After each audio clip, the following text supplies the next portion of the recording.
Le challenge, Anne-Cécile vous l'a présenté, c'est de faire 5 recettes à base d'un seul poulet fermier d'Auvergne. Alors aujourd'hui, on ne va pas avoir le temps de vous présenter les 5 recettes, uniquement 3, mais vous pourrez retrouver après sur nos réseaux les 2 autres recettes bonus. Donc un petit mot sur les volailles fermières d'Auvergne. Vous commencez à les connaître maintenant. Donc elles ont 2 signes officiels de qualité. Le label rouge pour le bon goût et l'IGP Auvergne pour indiquer que tous nos éleveurs sont dans la zone Auvergne. Donc nos volailles sont élevées en plein air, bien sûr. Elles sont élevées longtemps et avec une alimentation riche en céréales françaises. Mais nos volailles, elles n'ont pas que ça. Nos volailles n'ont pas que 2 signes officiels de qualité. Elles sont engagées. Alors engagées dans différents domaines. Déjà pour la démédicalisation. C'est un petit peu dur à dire. Ça consiste en fait à ne pas utiliser d'antibiotiques sur cette filière. Donc comment est-ce qu'on s'y prend? Tout simplement avec les recettes de grand-mère. Donc on utilise des plantes, des extraits de plantes, des huiles essentielles à base par exemple de thym, d'ail, d'origan, tout simplement, pour renforcer les défenses immunitaires des volailles, donc leur bonne santé, et ainsi elles ne sont pas malades, on n'a pas besoin d'avoir recours aux antibiotiques. Donc ça, on était précurseurs sur ce dossier, on était assez fiers en Auvergne, parce que c'est quand même quelque chose d'important au niveau sociétal. Ensuite, les volailles, elles sont uniquement alimentées avec des céréales et du soja français non OGM. C'est aussi un engagement de la filière pour avoir une fourniture, une alimentation autonome en fait, et pour que ce soit privilégié de l'alimentation uniquement française. L'autonomie alimentaire, voilà, on en parle beaucoup en ce moment. Ensuite, un autre engagement, qui nous préoccupe beaucoup à toutes les étapes de la production, c'est le bien-être animal, bien sûr. Et donc, on a œuvré, bien sûr, pour renforcer tout le bien-être de nos animaux. Et pour ceci, on a été jusqu'à étiqueter le niveau de bien-être sur nos produits. Et vous pouvez retrouver un petit étiquetage. Donc, nos volailles sont au niveau A, donc le meilleur niveau pour le bien-être animal. Et enfin, je vais terminer là, on est engagé pour une agriculture durable. Donc pour ça, on a reforesté tous les parcours à volailles avec des plantes dites mellifères. Donc mellifères, c'est pour aussi le bien donc, de nos volailles qui trouvent de l'ombrage sur les parcours, mais aussi pour le bien des abeilles qui vont trouver habitat et nutriments dans les plantations qu'on a effectuées sur nos parcours. Et pour aller vraiment jusqu'au bout, on est en train même d'installer des ruches sur nos parcours. Voilà, je vous laisse entre de bonnes mains, Rodolphe, qui va vous présenter de manière absolument parfaite nos volailles, parce qu'une bonne volaille sans bonne préparation, il y a quand même quelque chose qui ne va pas. Donc c'est pour ça qu'on vous a choisi le meilleur chef, un des meilleurs du mois de la région. Donc voilà, vous retrouvez tous nos engagements sur notre site internet volaille-auvergne.com. Je vous laisse. Bon atelier à tous. Donc nous, l'idée, c'est de partir sur le poulet fermier d'Auvergne ici et de l'utiliser à 100%. C'est-à-dire qu'on va l'utiliser le bas des cuisses, le haut des cuisses, le filet, la carcasse. On va faire un jus avec la carcasse. Donc l'idée, c'est vraiment d'utiliser à 100% le produit de façon à ce que voilà, la volaille ne soit pas morte pour rien et vraiment, on va jusqu'au bout de la chose. Pour aller avec ça, donc on a prévu 5 recettes, donc il y en a 3 qui vont être sur le direct et 2 qui vont être transmises ensuite sur le site. La première est une recette qui me tient assez à cœur, c'est une suite de voyage et vous faire voyager aussi avec le tom kha kai qui est une salade soupe thaïlandaise. Ensuite, on va partir sur le haut de cuisse avec une purée de petits pois, des beaux petits radis ici et des chips de lard croustillant. Et la troisième recette, ça va être un filet de poulet avec des carottes glacées au romarin, un jus au miel et au romarin. Voilà, tout ça plein de gourmandises. Donc là, on va 2-3 étapes à mettre en place en premier. Mettre à chauffer l'eau bien salée pour pouvoir avoir des petits pois bien verts. En amont, on a déjà cuit un poulet, donc avec la carcasse, donc on a détaillé. Là, on va le faire en même temps. Mais ça nous a permis ici de faire un petit jus ici. Donc en fait, tout simplement, on a pris la carcasse, on a mis de l'eau à hauteur, un petit peu de thym, et ça, on l'a réduit. Donc ça va nous permettre d'avoir une bonne base. Donc là, on a le lard qu'on va faire croustiller. Donc là, on le passe au four une vingtaine de minutes à 165 degrés.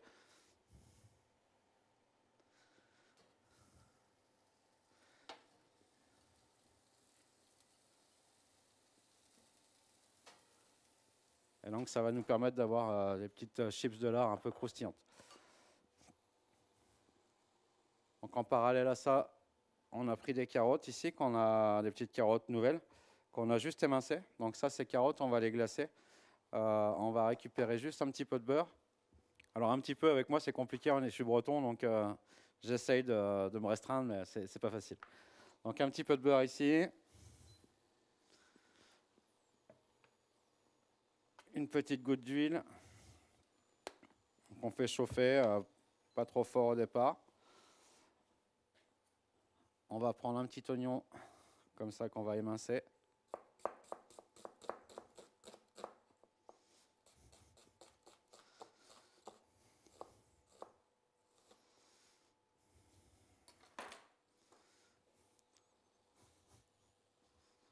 Donc on va le mettre directement avec le beurre.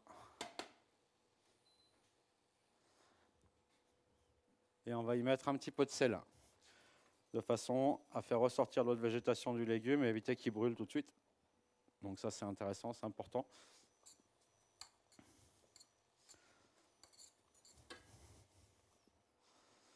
On va prendre un petit peu de romarin ici. Du romarin frais, du jardin, c'est toujours mieux. Qu'on va légèrement hacher pour faire ressortir les huiles essentielles.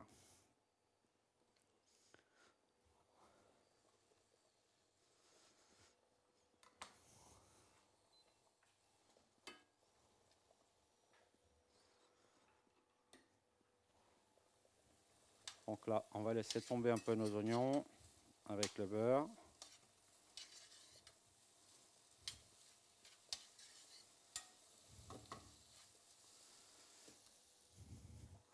Donc là, notre eau bien salée, on prévoit à peu près 30 grammes, 25 à 30 grammes de sel par litre d'eau. Il faut une eau bien salée de façon à ce que nos légumes ressortent bien verts.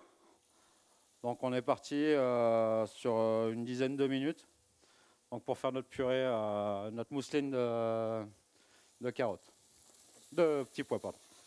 Donc là, nos oignons commencent à bien chanter. On va ajouter les carottes. On va bien les enrober dans le beurre ici.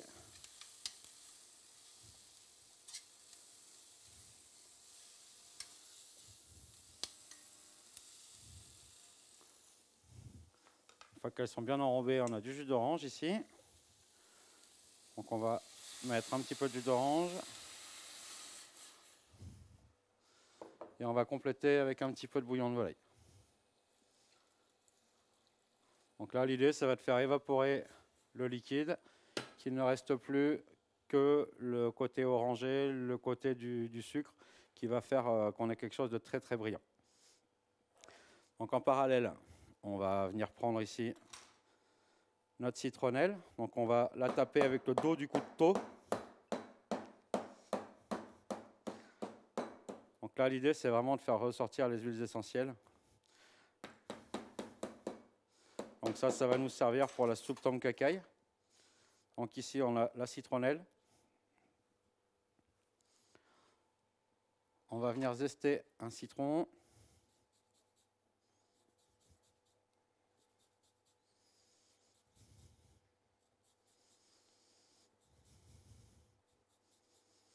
Ça, c'est pour amener de la fraîcheur dans la soupe. Donc ça, c'est vraiment la soupe traditionnelle thaïlandaise.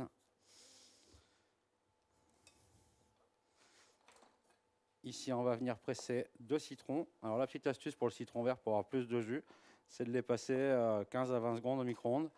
Ça permet d'assouplir les chairs et de les presser plus facilement. Parce que c'est vrai que le citron vert a tendance à vraiment être dur à presser.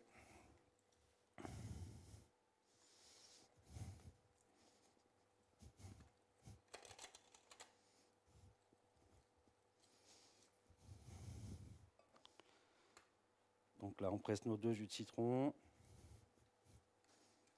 On rappelle que l'intégralité de cet atelier culinaire sera bientôt disponible en replay sur YouTube. Là, quand les carottes vont un peu trop vite, on réduit un peu le feu. Un frémissement, ça suffit. Donc là, c'est des carottes nouvelles. Elles sont coupées bien fines, donc on n'a pas trop besoin de mettre un papier dessus. Sinon, ce qu'on appelle glacé, en général, on met un petit papier sulfurisé dessus. Donc là, on a notre jus de citron. On va prendre les petits oignons nouveaux qu'on va venir émincer.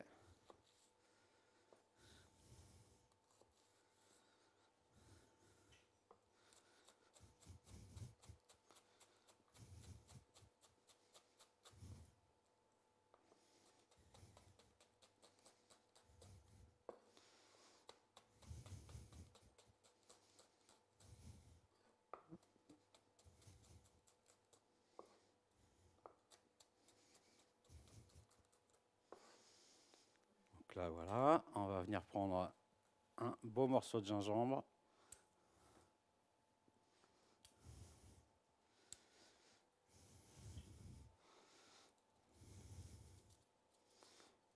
Donc après, on peut le gratter ou sinon bien le laver. Parce qu'il ne sera pas consommé, il sera filtré. Donc, bon, dans l'absolu.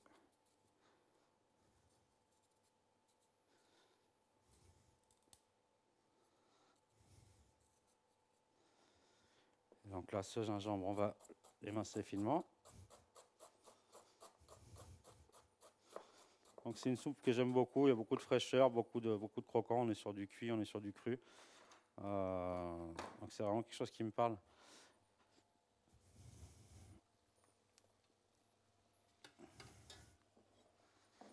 Donc on va venir prendre un petit peu d'huile ici.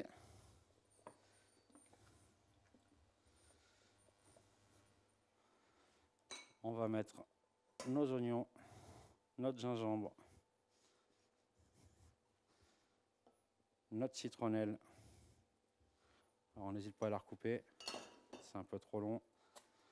Voilà.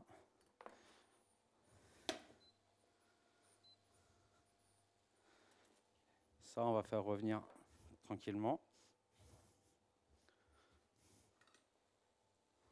Donc nos petits pois sont en train de cuire, nos carottes aussi.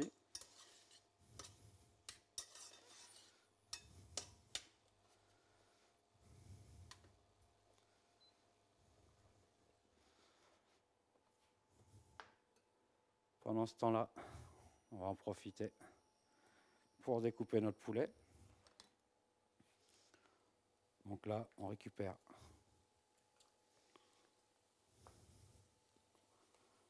la cuisse ici. On surveille en même temps. La cuisine, ça se fait aussi au son, pas qu'à l'odeur. Donc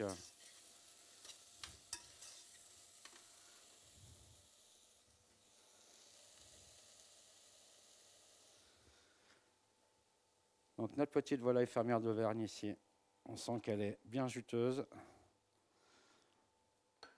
Donc l'idée, c'est vraiment d'en perdre un minimum. Donc on pense bien au solilès ici.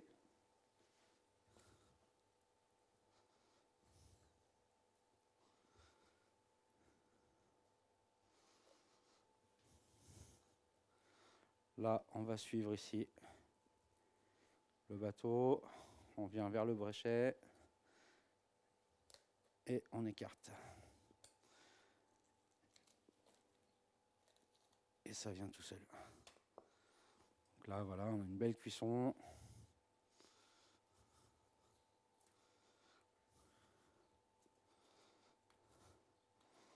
On sent que c'est ferme.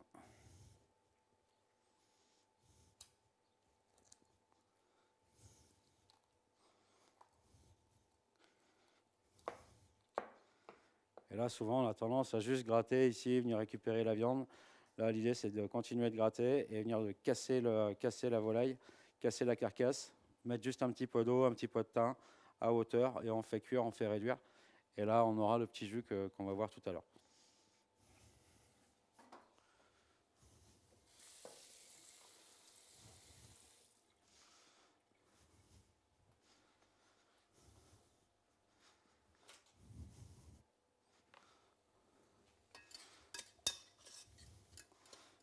Donc là, notre citronnelle, le gingembre, l'oignon ont commencé à bien compoter. On va y ajouter un petit peu de sauce Gnocchman ici, une petite cuillère à soupe.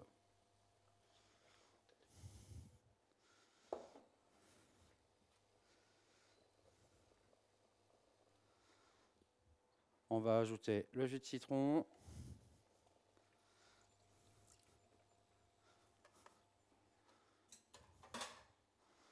On va ajouter notre zeste de citron ici.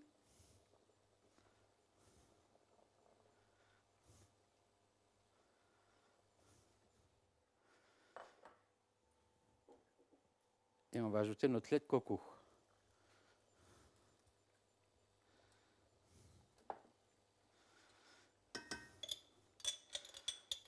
Donc le lait de coco.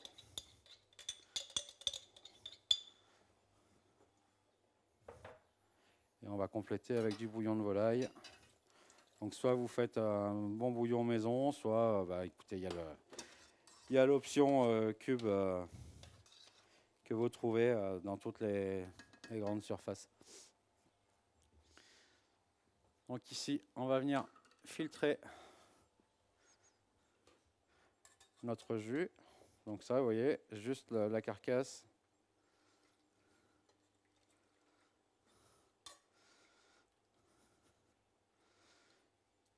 Juste la carcasse et de l'eau. Donc ça, on récupère bien ça ici. Là, nos petits pois, on va vérifier la cuisson.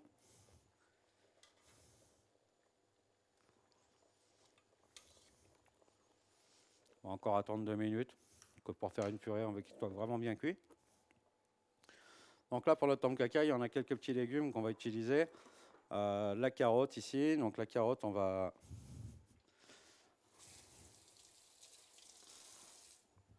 tout tailler en julienne en fait. Donc on taille des petites tranches comme ça. Donc on coupe la base. Ça nous fait une belle assise. On taille des lamelles très fines de 2-3 mm.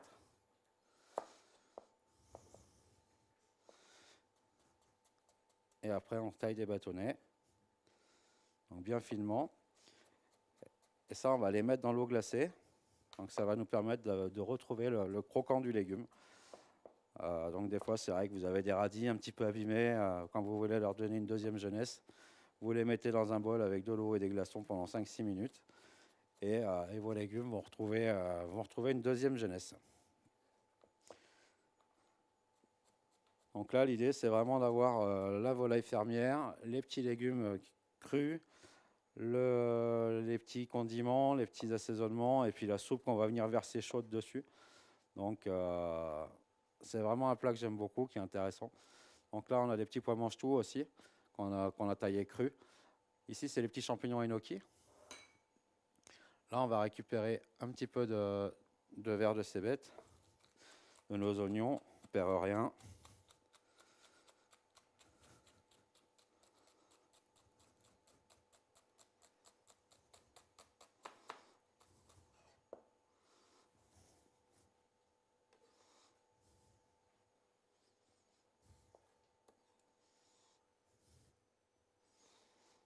Donc là, voilà.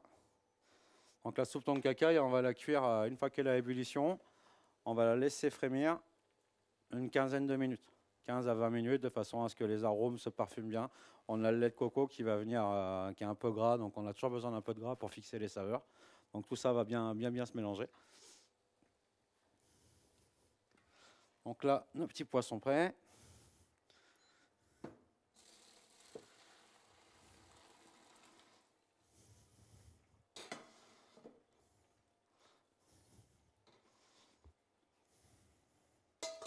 Donc là, juste au bouillon de salé, on a notre mixeur que toutes les ménagères maintenant connaissent pour ne pas faire de marque.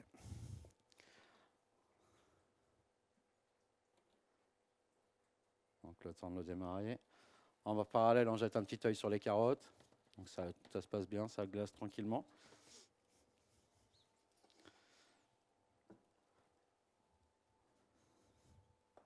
Donc là, voilà.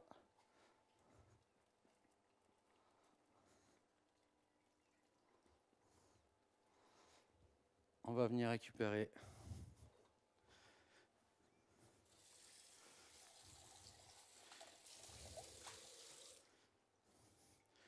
une petite casserole ici pour lancer le jus de volaille au miel et au romarin. Donc là, ici, on prend une petite cuillère à soupe de miel. Belle cuillère à soupe de miel, voilà. On va réaliser ce qu'on appelle une gastrique, donc on va mélanger du miel avec du vinaigre. Là, en l'occurrence, on va récupérer le gingembre, le pickles de gingembre, donc utiliser l'acidité du pickles de gingembre. Donc l'idée, c'est vraiment d'utiliser toujours le produit un maximum de ce qu'il peut donner. Chef, est-ce que vous avez une astuce si on n'a pas de pickles de gingembre? Alors le pickles de gingembre, si on n'en a pas, on le fait. Donc ça, c'est simple, c'est la règle du 1, 2, 3. Une dose de sucre, 2 doses d'eau, 3 doses de vinaigre. On monte à ébullition. Pendant que l'eau ça monte à ébullition, on épluche le gingembre. On le passe à la mandoline très très finement. Ça marche avec tous les légumes. Alors certains légumes, c'est mieux de les blanchir avant avec un départ eau froide ou une ébullition. Et sinon, on verse de liquide bouillant dessus. On attend au minimum 4 heures. Et là, on peut faire des pickles de légumes comme on veut. Merci. Donc là, on va prendre le romarin. Toujours, on va l'émincer un petit peu.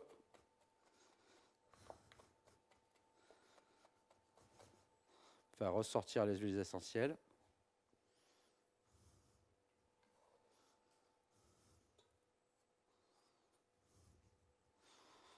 On va prendre un petit peu de gingembre.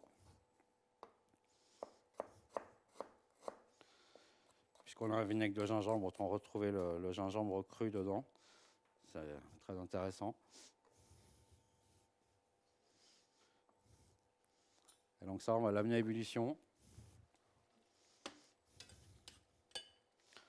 Donc après, si on n'a pas de vinaigre de gingembre, on peut travailler avec un vinaigre de xérès, on peut travailler avec un vinaigre de framboise. Tous les vinaigres sauf le vinaigre balsamique. Donc là, les petits pois, hop, sont bien égouttés.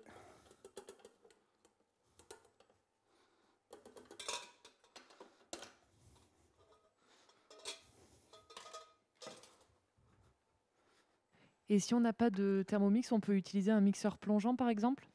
Alors si on n'a pas de Thermomix, on utilise un mixeur plongeant. Alors prévoir un récipient haut et pas très large. Donc là, on a les petits pois qui vont être bien cuits.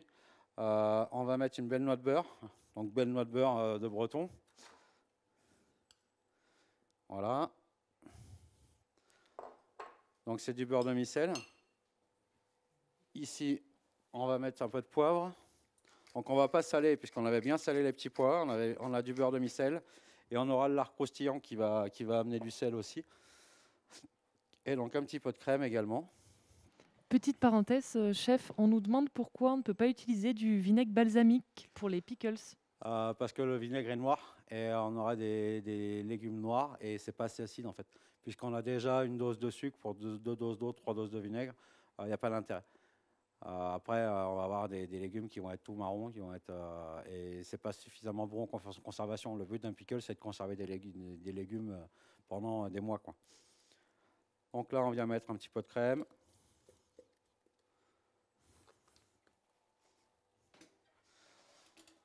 Donc c'est vrai que souvent, les gens, la crème, c'est toujours quelque chose. La crème, malgré tout, ça reste la plus légère des matières grasses. On est à 30-35% pour un beurre à 80% ou une huile à 90%. Donc là, on va mixer 2 bonnes minutes. Ça va faire un peu de bruit.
Donc là, l'idée, c'est vraiment d'avoir cette consistance-là. Donc l'avantage du Thermomix, c'est qu'on n'a pas besoin de la passer au tamis, quoi. Le problème du mixeur plongeant, il faudrait presque la tamiser pour que ce soit plus lisse, plus soyeux, quoi. Donc c'est vrai que c'est pratique d'avoir un Thermomix chez soi, malgré tout, pour plein de choses. Donc là, notre purée de petits pois, notre mousseline de petits pois est prête. On va ici récupérer. Donc ça, c'est du piment, c'est un petit peu de piment qu'on a taillé finement, qu'on a juste émincé. Donc ça va être pour la soupe. On peut rajouter, pour ceux qui le veulent, un petit peu de pâte miso dans le tom kha gai. Donc moi, c'est vrai que j'en mets un tout petit peu. Je mets vraiment un tout petit bout de cuillère comme ça suffit. Mais c'est vrai que ça permet d'avoir un parfum un peu différent et qui est vraiment intéressant. Donc la pâte miso, c'est du soja fermenté.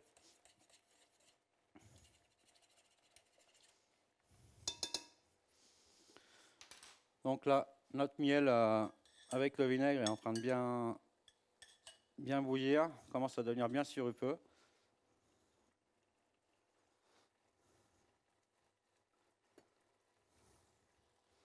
Et donc là, on va mettre notre jus de poulet qu'on a fait tout à l'heure. Et du coup, ça, on va bien le laisser s'infuser.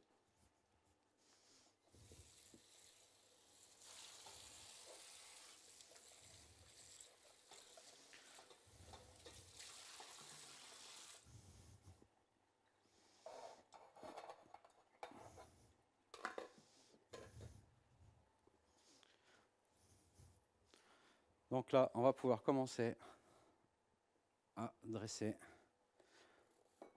notre tom kha gai. Parce qu'en fait, on a une partie solide qu'on va dresser dans la boîte ici, mon bento, et le liquide qu'on viendra verser chaud quand on en a besoin. Donc soit on la mange tout de suite, soit on peut le faire manger le lendemain. Donc ça part en bac isotherme, et quand on arrive à table au moment du repas, on verse le liquide de la soupe bien bouillante sur le tom kha gai pour réchauffer le plat, et on est vraiment sur un plat où on n'aura pas de problème de cuisson. Donc là, on dégaze ici.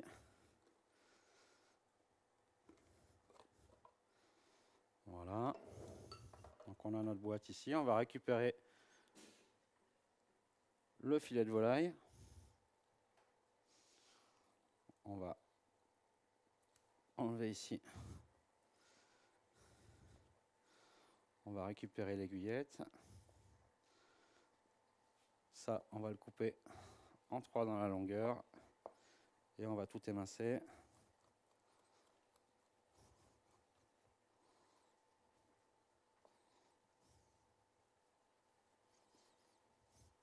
Donc on peut laisser la peau, hein, donc il n'y a pas de souci. Donc en général, on prévoit un filet pour 2 pour la soupe.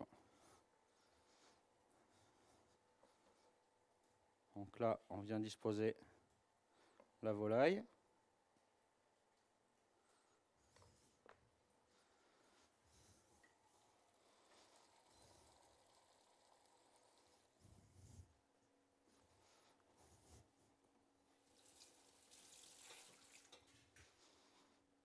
Ici, on va récupérer nos cébettes.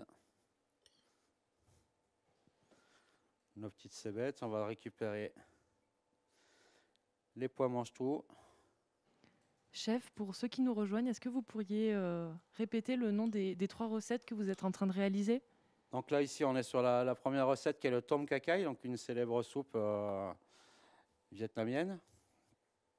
Après, on est sur le haut de cuisse rôti avec la mousseline de petits pois et lard croustillant et jus corsé.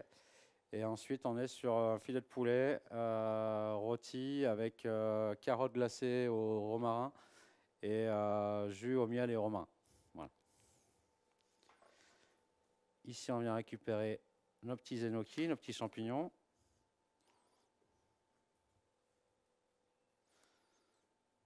Donc, il faut que ce soit gourmand, il faut que ce soit généreux. Voilà. Ici, on récupère des petites cacahuètes, ici, juste salées. Donc ça, c'est pour le côté un peu croustillant. On va récupérer des pickles de gingembre.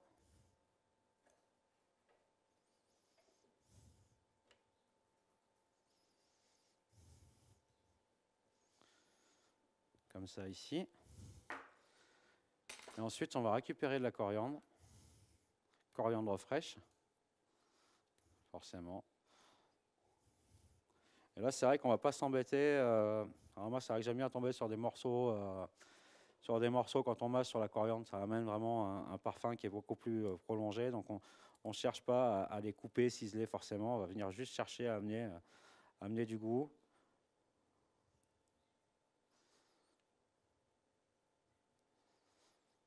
Donc là, comme ça nous permet d'avoir la base de la soupe, ça que vous pouvez garder au frais. Et comme ça, vous aurez juste la soupe à verser dessus, bien chaude. Donc ça vous fait un premier plat. Donc la soupe, ici, on va la passer.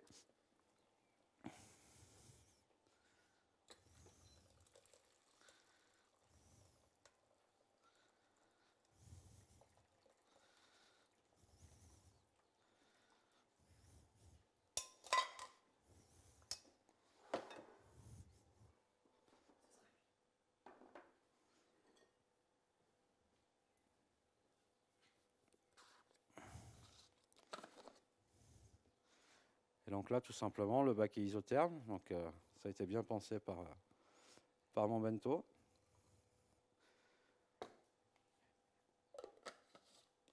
Chef, donc, comme ça, on a notre première petite entrée. Chef, on nous demande si on peut remplacer les champignons enoki par un autre champignon. Bien sûr, champignons de Paris, champignons de couche. Par contre, à la place, on les émince très finement. Tout simplement, en fait, l'idée, c'est d'amener vraiment un côté légumes crus avec le champignon qui reste intéressant. Alors, c'est un enoki, mais voilà, ça pourrait être fou et mettre une petite tranche de cèpe. Enfin, voilà, l'idée, c'est d'avoir un champignon cru. Donc là, notre première recette ici est prête. On va récupérer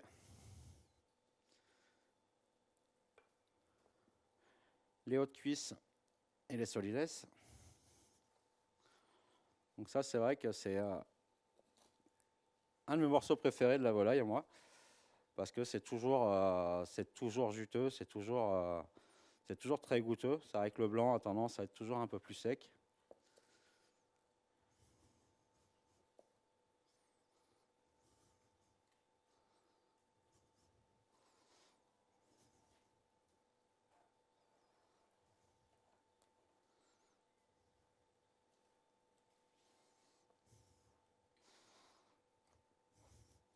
Donc là, si on n'aime pas la peau, on l'enlève. Sinon, on peut la refaire aussi croustiller en la passant un petit peu au four. Ça permet de rappeler ce côté poulet rôti de l'enfance.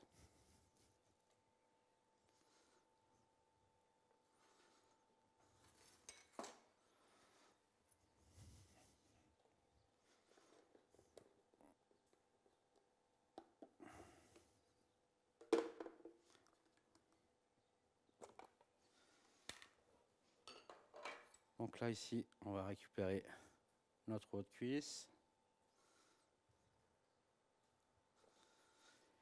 le solides. Voilà. On va récupérer notre belle mousseline de petits pois, bien lisse, bien généreuse.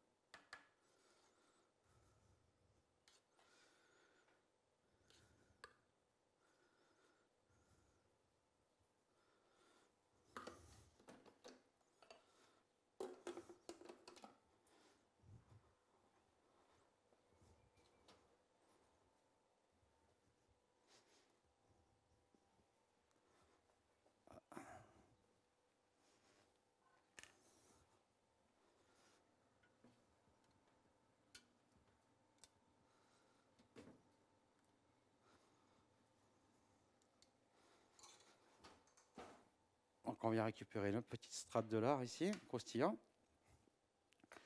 On va mettre quelques petites cébettes. Comme ça ici, on va récupérer quelques petites tranches de radis. Donc radis multicolores sur votre marché. En ce moment, on est en plein dedans. Ça va ramener du croustillant, de la belle couleur.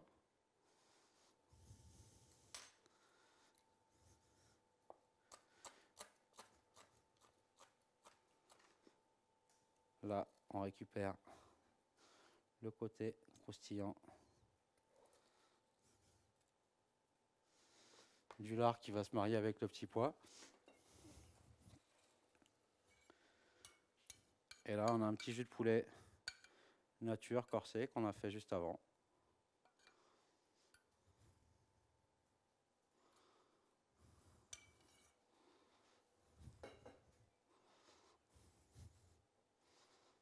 Donc voilà, qui nous fait un deuxième plat.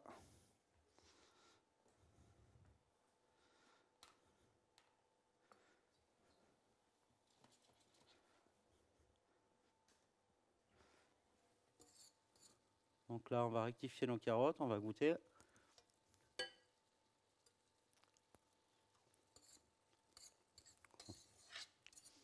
Donc on essaye de les garder quand même un peu croquantes.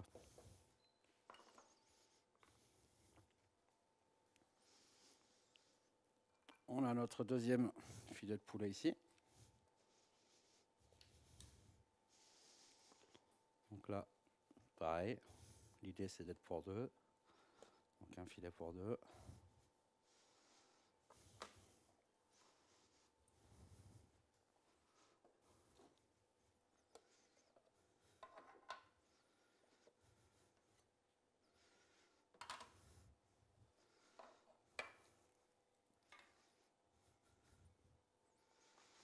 Donc on vient ranger nos petits morceaux de volaille ici.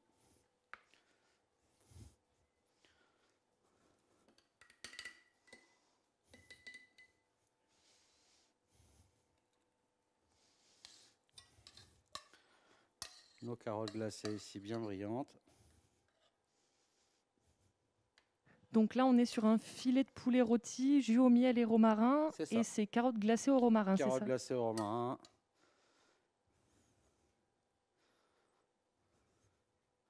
Donc les petites carottes ici.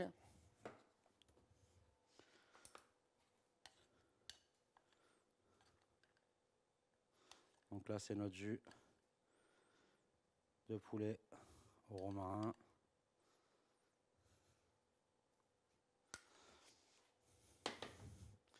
Et comme on aime bien avoir un peu de couleur, on va travailler un petit peu de croquant avec des pousses de petits pois crus qu'on a comme ça, là, de pois mange-tout qu'on a juste émincé. On a mis dans l'eau glacée. Comme la carotte aime bien la coriandre aussi, quand on a un petit peu sous la main. Toujours essayer que ce soit appétissant Et gourmand. et gourmand. Voilà. Donc là, on a les 3 recettes qu'on avait prévu de vous faire en live. Après, je voulais vous parler des 2 autres qu'on pouvait utiliser. Donc c'est d'utiliser le reste de votre cuisse, le bas des cuisses, pardon. Le bas des cuisses, on va le finir de les cuire dans le jus de volaille qui nous reste. Donc on va les cuire, on va les confire, on va les effilocher. Une fois que ce sera effiloché, on va prendre un petit oignon ou une échalote qu'on va faire revenir à la poêle au beurre et on va mettre des champignons. Et on ajoutera notre effiloché de cuisse de volaille.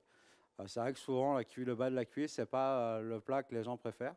Mais quand c'est cuit un peu plus longtemps, que c'est bien confit, ça permet d'avoir un plat qui est vraiment gourmand, qui n'est pas sec. Et après, l'idée, c'est de travailler le reste de la carcasse, le bouillon, de récupérer toutes les chairs qu'on peut retrouver et ce qui va nous rester sur le haut, sur les ailes et tout ça. Ça, avec le bouillon, on va travailler comme une blanquette. L'idée, c'est de faire un petit roux avec du beurre, de la farine qu'on va bien faire torréfier. On va déglacer avec le bouillon de volaille crémé. On va mélanger avec la viande de façon à avoir une texture un peu compacte, homogène, mais qui doit rester souple. Et ça, on va faire des petites boules qu'on va laisser prendre au congélateur. On va les rouler dans la farine après dans le blanc d'œuf, dans la chapelure. On va les rouler une deuxième fois dans le blanc d'œuf et une deuxième fois dans la chapelure. Et ça, on va les mettre à frire. Et l'idée, c'est d'avoir une petite croquette qui va être croustillante, qui va s'ouvrir et qui va être un peu liquide. Et ça, vous le mettez sur un riz que vous avez cuit pilaf, voilà, tout simplement. Donc pour rappel, on a cuisiné ensemble une soupe tom kha, un filet de poulet rôti, jus au miel et romarin, et ses carottes glacées au romarin, et un haut de cuisse rôti avec une mousseline de petits pois et lard croustillant. On regarde s'il y a des questions peut-être. On nous dit qu'on a faim. Ça tombe bien. Tout le monde a faim, donc ça a l'air... Donc l'idée, c'était vraiment de mettre en avant le poulet fermier d'Auvergne et de l'utiliser à 100%. Et voilà, on est dans le zéro déchet. Il y a des producteurs, des éleveurs qui mettent du temps à élever des beaux produits, donc il faut le respecter. Et quand on a compris ça, on a tout compris. C'est pareil avec les légumes. Toujours utiliser un maximum de ce que ça peut donner. Ouais.